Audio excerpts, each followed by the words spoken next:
sa music video shoot. Kasama ko sila. Let's go! Paano? Watch this.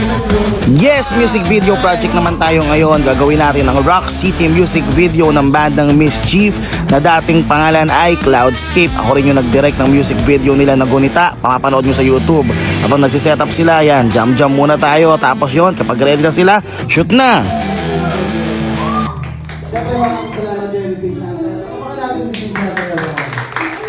Bago tayo mag-start, magka-casting muna tayo kung sino yung mga bagay dito sa role na gagawin natin.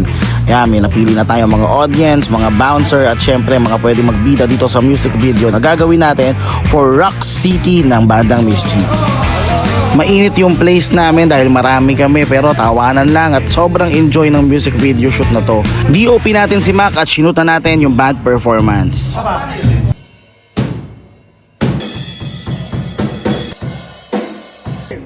One, two, ayos ah. Okay, game, ready?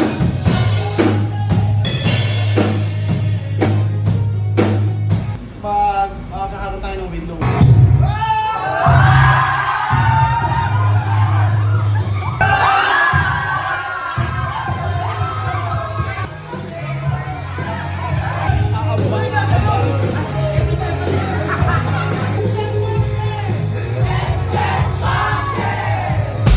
Kinuha ko si Luigi, gitarista ng bandang Disenchanted para magbida dito sa music video ng Mischief. At sobrang enjoy ako dahil kasama nila yung buong tropa nila. Concept ng music video is parang glam rock 80s pero in a modern day concept.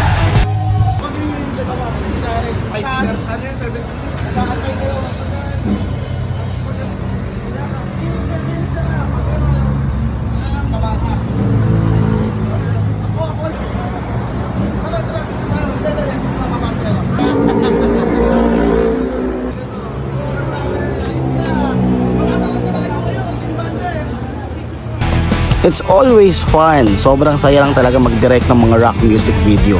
Syempre, forte natin yan. And this time, masaya rin ako na maka-work itong mga younger generation of musicians and actors para dito sa project na to. Bilang direktor, always a challenge makapagkwento ng mga kakaibang storya gamit tong medium ng music video.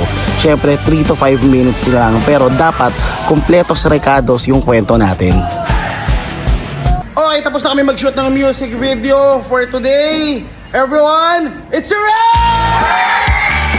And that's it for this video. Another music video project done. Maraming salamat, Mischief, sa pagtitiwala sa akin. Salamat din, Disenchanted. This is Direct Nyox. Kita-kits!